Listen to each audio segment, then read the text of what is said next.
Have you ever felt adrift in a sea of noise? A world where 1,000 voices are all screaming for your attention, for your allegiance, for your worship. We are told to worship success, to bow down at the altar of wealth and fame. We are told to worship our careers, our ambitions, our own self-made identities. We are told to worship technology, pleasure, political ideologies, 1,000 different gods, all promising power, all promising fulfillment, all promising to answer when we call. But in the quiet moments of your life, in the dead of night when the noise fades away, have you ever felt the silence? Have you ever called out and heard no reply? Have you ever wondered, amidst all these competing claims, is there one true God?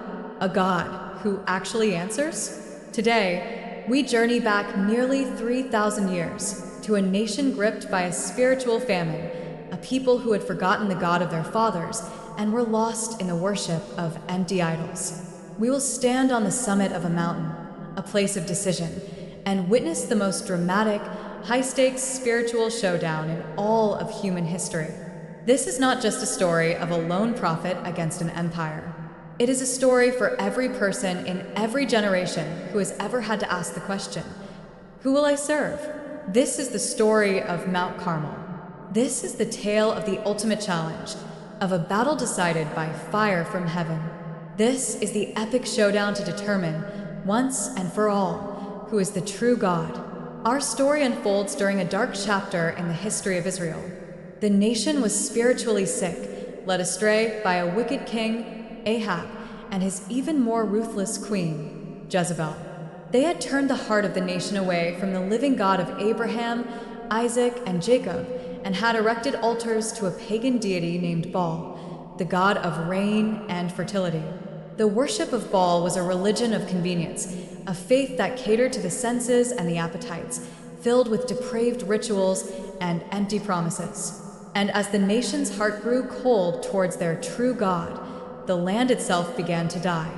For 3.5 years, not a drop of rain had fallen. The heavens were like brass, and the earth was like iron. The spiritual famine had manifested as a physical one. The God of rain was silent. The nation was starving, spiritually and physically broken. And into this desolate landscape of idolatry and despair walks a solitary, rugged figure, the prophet Elijah, a man of the wilderness, a voice crying out for truth in an age of lies. For years, he had been public enemy number one, hunted by the king and queen, blamed for the drought that his own God had sent as a judgment. Now, he emerges from hiding, not with an army, but with a divine, audacious command. He confronts the king and issues a challenge, a public contest. Gather all of Israel on Mount Carmel, he commands, and bring your prophets, all 450 of the prophets of Baal. Let us settle this matter today. Let us put the gods to the test. Let the God who answers by fire, let him be God. The stage was set for a confrontation that would force an entire nation to choose. Imagine the scene. A vast multitude of people gathered on the rocky slopes of Mount Carmel, their faces etched with hunger and confusion. On one side, a dazzling spectacle, 450 prophets of Baal, dressed in their priestly robes, confident, numerous, backed by the full power of the royal court. On the other side, a lone man, Elijah, one man against 450, one man against an entire corrupt system. He stands before the wavering crowd, and his voice rings out with a challenge that cuts to the heart. How long will you waver between two opinions? If the Lord is God, follow him. But if Baal is God, follow him. And the people, caught in their own indecision, remain silent. So Elijah lays out the terms of the contest. 2 bulls, 2 altars, no fire. The prophets of Baal will prepare their sacrifice and call on the name of their God. Elijah will do the same and call on the name of the Lord, the God who answers by sending fire to consume the sacrifice. He is the one true God. The challenge is accepted. The 450 prophets of Baal go first. They prepare their bull, lay it upon the wood of their altar, and they begin to call on the name of Baal. From morning until noon, a frantic, desperate chorus fills the air. O Baal, answer us. They shout.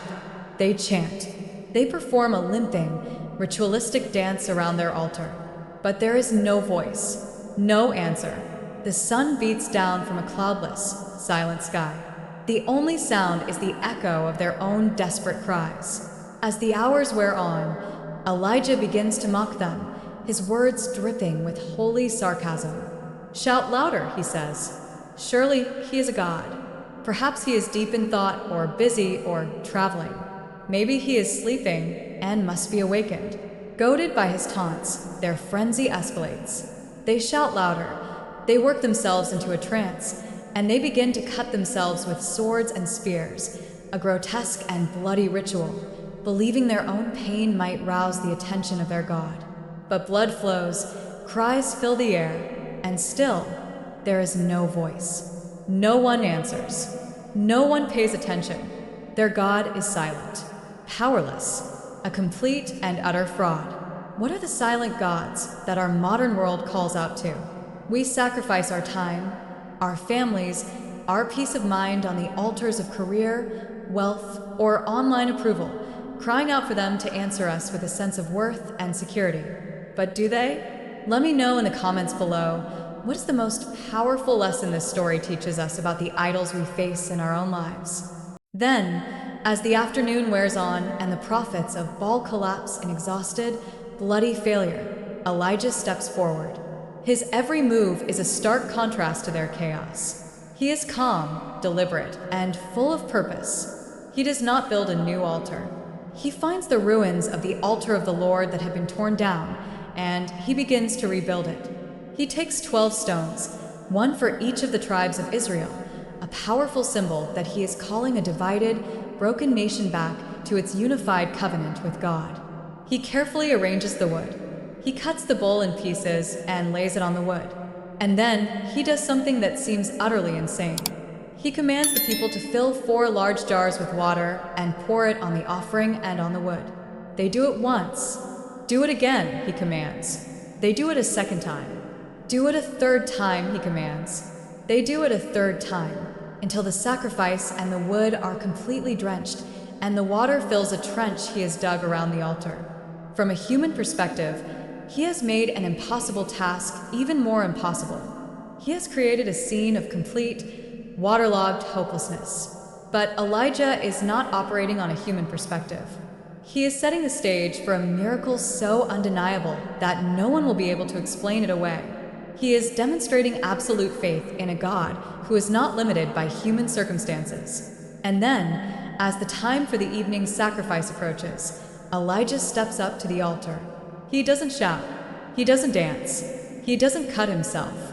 He simply prays. His prayer is short, direct, and filled with a quiet, unshakable confidence. Lord, the God of Abraham, Isaac, and Israel, let it be known today that you are God in Israel, and that I am your servant, and have done all these things at your command.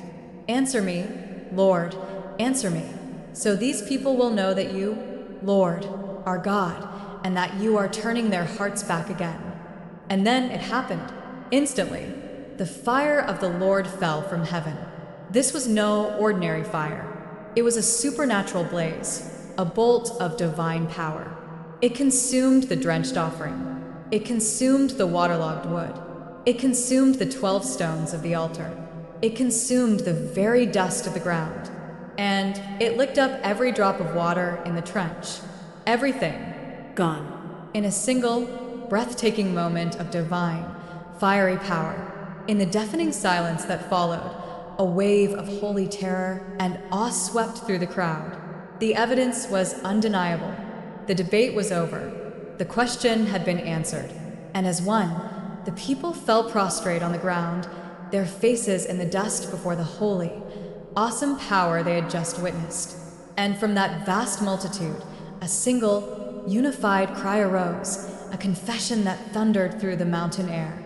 The Lord, He is God. The Lord, He is God. Their hearts, for so long divided, were turned back. The God who answers by fire had revealed himself. He had proven that he alone is the living God, the one who holds all power, the one who is worthy of all worship.